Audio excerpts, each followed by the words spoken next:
ألف باء تاء ثاء جيم حاء خاء دال ذال راء زاي سين شين صاد ضاد طاء عين غين فاء قاف كاف لام ميم نون هاء واو ياء ياء هذه حروف الهجاء ألف أرنب يجري يلعب يأكل جزرا كي لا يتعب باء بطة نطت نطة وقعت ضحكة.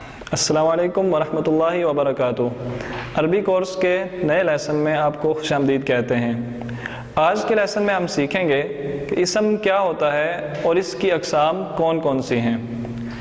اسم کسی بھی شخص، چیز یا جگہ کے نام کو کہا جاتا ہے، جیسے محمد، قاسم، حامد، عبداللہ، کلب، کتاب، قلم، شجر، پاکستان، مصر، مکہ، مدینہ. یہ سب اسماء ہیں. اسم کی بہت سی علامات ہوتی ہیں. اکثر اسماء کو دو علامتوں کے ذریعے سے پہچانا جا سکتا ہے. یہ دو علامتیں ہیں تنوین اور الف لام. اب جب بھی کسی لفظ کے آخر میں تنوین یا اس کے شروع میں الف لام دیکھیں تو آپ کہہ سکتے ہیں کہ یہ لفظ اسم ہے. آپ قرآن کا کوئی بھی صفحہ کھول کر دیکھیں، آپ کو بے شمار اسماء نظر آئیں گے. مثلاً آپ کو اس صفحے پر کون کون سے اسماء دکھائی دے رہے ہیں؟ الحمد، العالمین، الرحمن، الرحیم، الدین، الصراط، المستقیم، المغضوب، الضالین. آپ کے لیے ایک چھوٹی سی اسائنمنٹ ہے. قرآن مجید کے اس صفحے پر اسماء تلاش کریں اور اس کا جواب آپ نیچے کمنٹس میں دے سکتے ہیں. اب ہم دیکھتے ہیں اسم کی اقسام. اسم دو طرح کے ہوتے ہیں، معرفہ اور نکرہ. کسی خاص شخص، چیز یا جگہ کے نام کو اسم معرفہ کہا جاتا ہے اور کسی عام شخص، چیز یا جگہ کے نام کو اسم نکرہ کہا جاتا ہے. نکرہ اسم کی علامت ہے تنوین. نکرہ اسم کے آخر پہ ہمیشہ تنوین آتی ہے، یعنی دو زبر، دو زیر یا دو پیش. اور معرفہ اسم کی علامت یہ ہے کہ اس کے شروع میں ہمیشہ الف لام آتا ہے. کسی بھی نکرہ اسم کو معرفہ بنایا جا سکتا ہے. مثال کے طور پہ قرآن اسم نکرہ ہے. اگر اس کے شروع میں الف لام لگا دیا جائے اور اس کے آخر میں تنوین ختم کر کے ایک پیش لگا دی جائے تو یہ اسم معرفہ بن جائے گا. اسی طرح مؤمن کو معرفہ بنائیں گے تو یہ بنے گا المؤمن.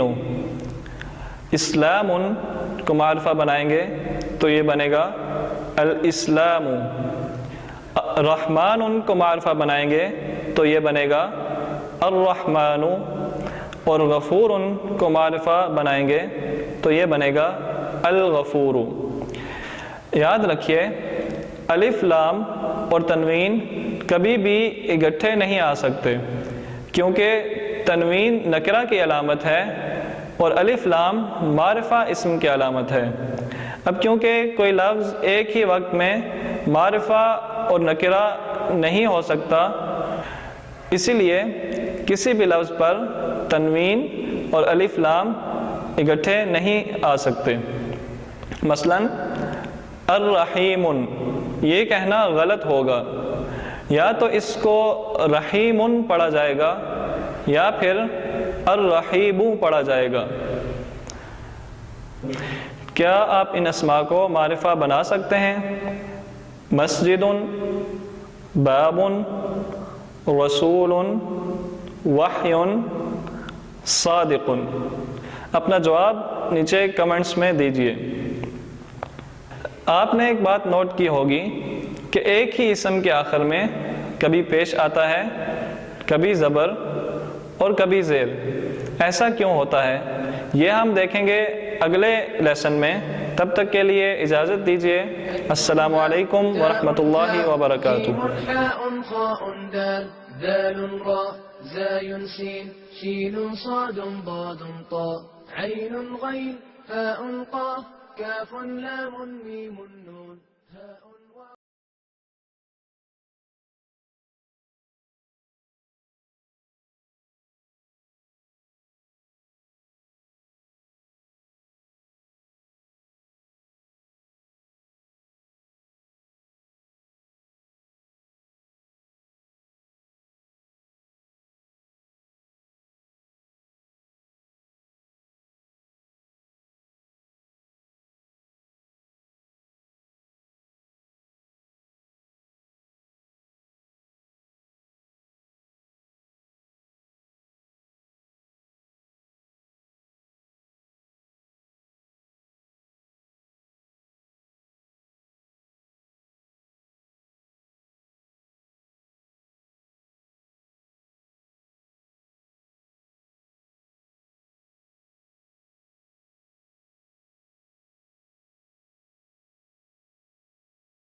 جيم حاء خاء دال ذال راء زاي سين شين صاد ضاد طاء عين غين فاء قاف كاف لام ميم نون هاء واو ياء ياء هذه حروف الهجاء ألف أرنب يجري يلعب يأكل جزرا